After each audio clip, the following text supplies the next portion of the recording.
Michael Langton from Langton Associates in Jacksonville, Florida is with us now. Michael, thanks for being here. Oh, my pleasure. All right, you know, you are one of the most experienced development professionals I've ever met.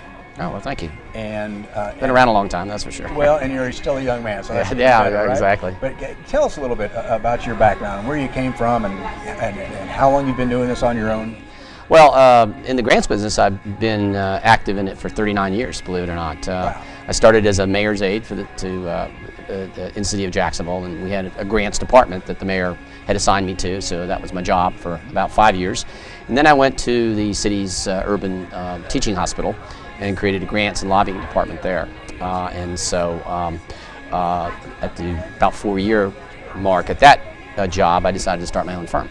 Okay. And so I launched my own firm in October 1, 1981. So I just celebrated my 30th anniversary last Friday. All right, congratulations. Now, who's your primary client base? You doing municipalities? Yeah, my primary client base is local governments. Yeah, cities and counties in Florida, but we do some work around the country. I also do a lot of work for Goodwill Industries. Goodwill Industries is made up of about 175 independent organizations. They have an umbrella organization called the Goodwill International, but based in Washington. But so I represent Goodwills all the way from Seattle and Portland to New Orleans and Las Vegas. Wow. I represent Las Vegas and a bunch in Florida and so on and around.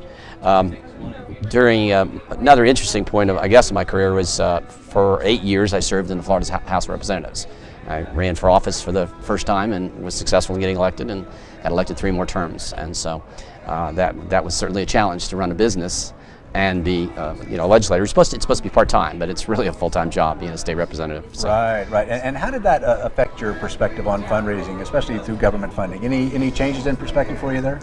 Well, a little bit probably better because I served a lot on the Appropriations Committee, and I could see the struggles we had to be able to meet budgets. Of course, when I left the legislature in the early 90s, through going there in the mid-'80s through the early 90s, budgets weren't quite as tight as they are today, right. And tax revenues were not as bad, but it still was a struggle. I mean, it was a process, and so getting to understand how the money was made, essentially brought together and budgeted, it did help your perspective from the grant-seeking side.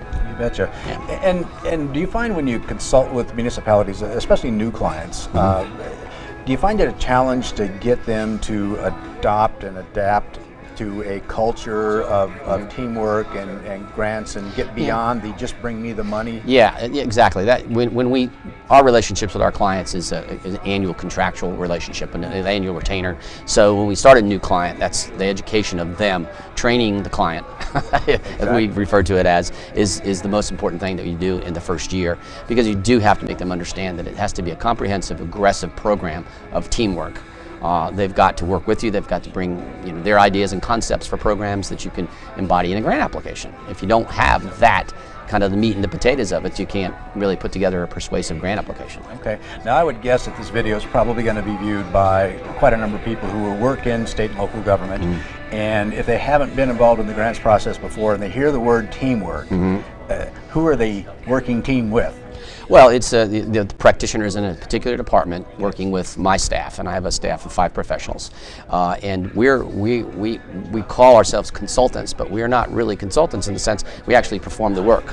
I mean, it's not, I go in and tell you how to do it, and you do it. We write the grants. We write the grants, we package the grants, we submit the grants, we do the follow-up. Many times with the elected officials or the program managers. So it's a pretty comprehensive approach, but you've got to have the substance of the product, of the project, coming from the recreation director or the person in charge of the environmental program or the human service director.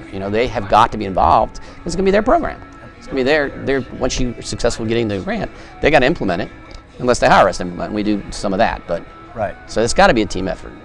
And do you take them past that initial square one if they don't get that vision? Because I know that what you don't want to do, of course, and we've all probably been in this position where we bring a grant in and maybe our client agency isn't really prepared to fully execute the obligations of that grant. Oh yeah, absolutely. And things can change from the time. A lot of grants have a long lead time from the submission of a grant till the actual award, sometimes 6 months or more. And so sometimes things change. We did a grant years ago for a client in the Panhandle, where it was based around an individual, and it was an audiovisual grant for materials for audiovisual equipment for a police department, and this person they had hired was the integral individual. It was pivotal, and that person left during the time we put the grant in, and we got this very innovative, creative approach for a police department to get this equipment, and then they didn't know what the devil to do with it. They worked it out with our help, but it was that was a specific instance where that did create a problem. Yeah. Well, when you and I talked prior to sitting down here, you mentioned that you had some thoughts you might want to share on the challenges of being a consultant and beyond those ones that we here at this conference of the Grants Professionals Association, there are a lot of consultants that are here, and it's important for us to get together and share concepts and ideas, because some of the challenges of this ever-changing world are, one, budgets are getting cut everywhere, and especially local governments. So if you work for local governments, even though you're bringing in money and you're a money-making machine, if you're successful for a local government, sometimes they don't see the vision, and it's fire the grant consultant or fire half of your 2 or 3 of your employees. So what happens? They don't want to let the employees go, and so the grant consultants are being let go. We've lost, as I say, 30 years in business, but we've lost a lot of business from some of our local governments, and so you have to reinvent yourself. You have to say, okay, if that's not going to be a strong market for me right now, what else can I do? What are my skill sets good at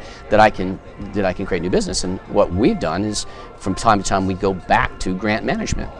When grant writing and seeking is doing well, we limit ourselves to that. But when it's not, we'll bring in the grant management, and we have the expertise in the firm to do that. And so we've done a lot of grant management. And then you have to look for new opportunities, new clients. Like this last year, we hadn't done a lot of work for the state. Because I was a state representative at a period in my career, I really never wanted the state as a client. But I mean, I've been out of that for almost 20 years.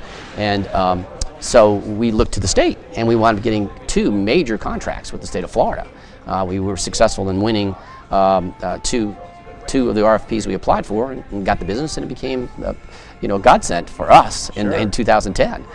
So you've just got to constantly reinvent yourself. You've got to be open to, gosh, what else can I do that makes sense? Don't do that, you're going to find yourself flat-footed and out of business. Yeah, and so as you talk to our colleagues here at the conference, do you find them, do they understand that, or are they still kind of hanging on to the old ways, and they don't want to let them go because they hope it turns around tomorrow? Change is tough for people. It's a natural human instinct not to want to change. Yeah. But when you talk to people, they start to say, yeah, gosh, you're right. Maybe I ought to look at that avenue, or try that approach, so that's the biggest challenge, and just staying alive and being current. Another thing is technology. Technology is changing at the speed of light, and you've just got to be up to we went to a full Mac system. We've got Macs. We all have the iPhones. We all have the iPads. They all integrate, and so we can do anything and everything here on my iPhone or on my iPad while I'm here at this conference. You don't have to carry even the big Mac computer anymore, just those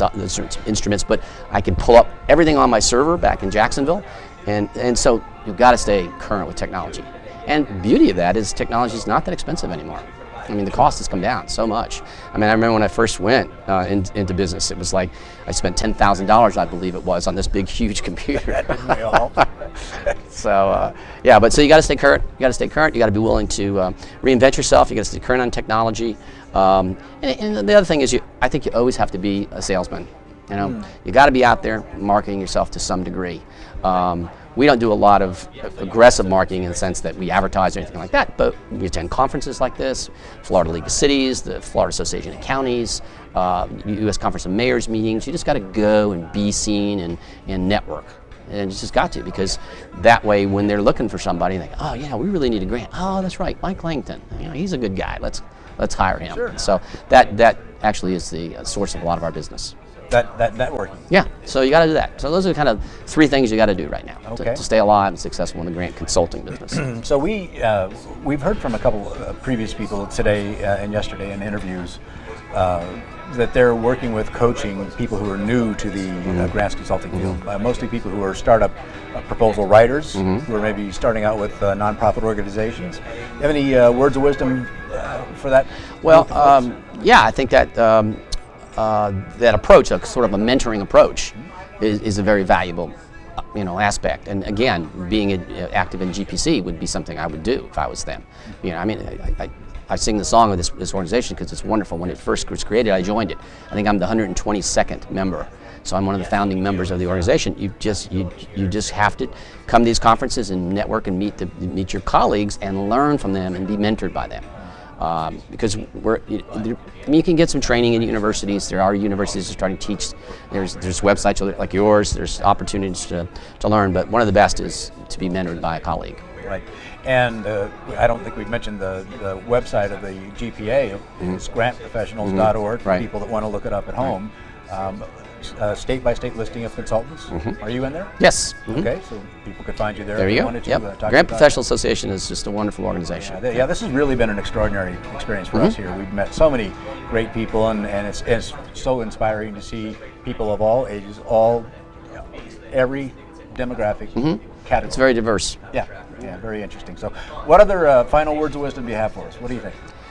Well, just keep up the good work that y'all are doing. You're an important player in the field, in the arena. Thank you very much. Thank you. All right, Mike Langton. Thank you, sir.